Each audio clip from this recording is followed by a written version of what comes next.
It feels like forever since I published my last vlog when I was still in Australia, and I was sitting at my doorstep and I was saying goodbye to Rosie, to my house, to that whole area that I was calling home for a while, and to Australia that was my home for 14 years.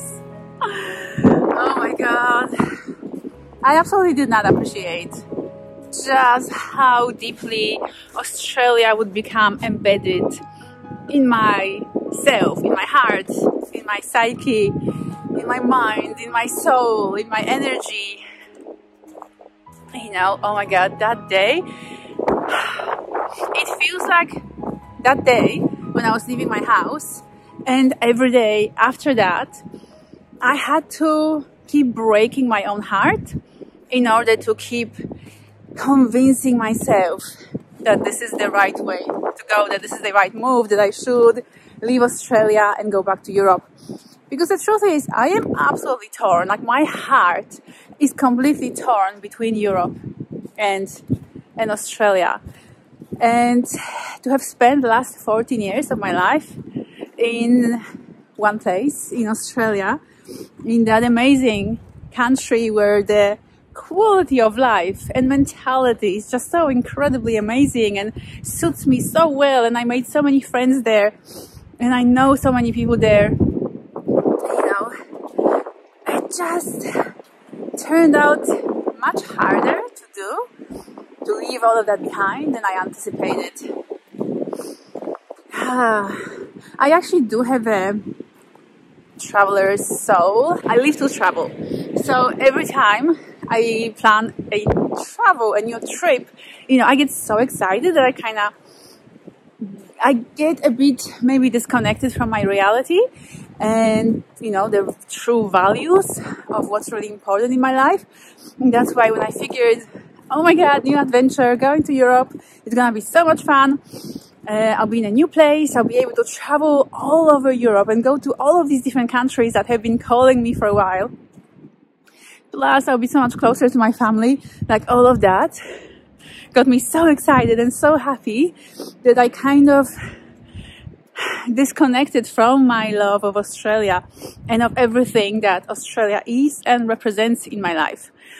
And this is why I sort of kind of forgot or didn't appreciate or didn't even realize just how hard it would be for me to just get up and leave Australia forever. So because of all of that, I had to rethink things and kind of adjust my plan, because it's no fun to kind of continually keep breaking your own heart in order to execute something that you figured would be such a great idea. You know, and Rosie, oh my god, I was kind of kidding myself that I can live without her, but I really can't.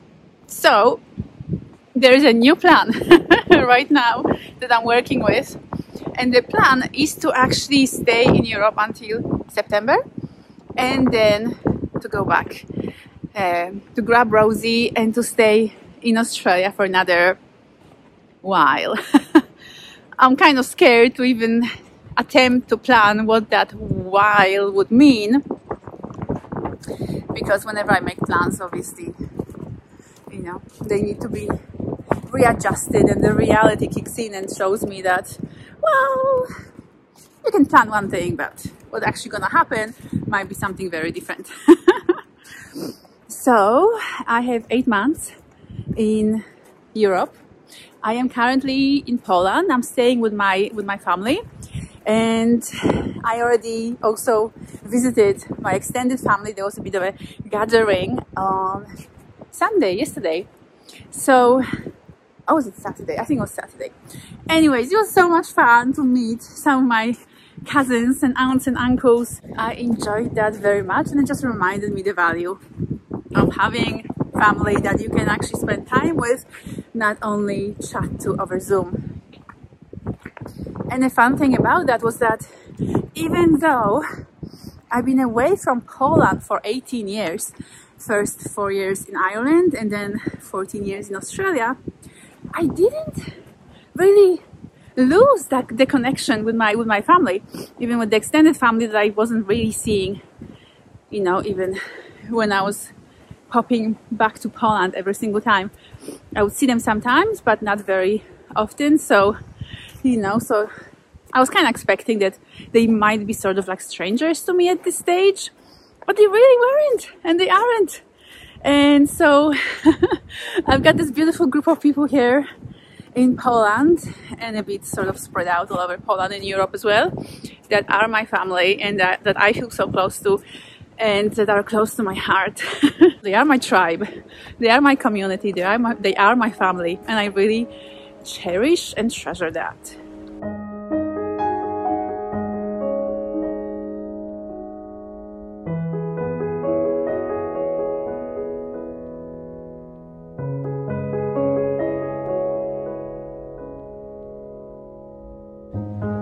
So I've been having fun with my family, catching up with everybody, and I've been also kind of adjusting to this kind of climate shock, going from the middle of summer in Australia and arriving the next day in the middle of winter in Poland.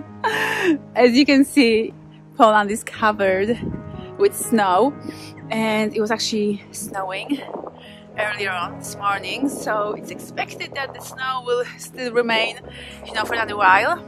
Poland's already been covered in snow for the last week that I've been here, and God knows how much longer we're gonna have snow around, but it's cold. So fortunately I did bring some winter clothes with me, so I didn't even need to go shopping for clothing, but it does seem like winter is shorter and shorter in Poland these days, or over the last few years, so it might start getting warmer fairly soon, so we'll see. But for now it is cold. I might need to put my gloves back on because I'm feeling it. I'm feeling the 0 degrees around me.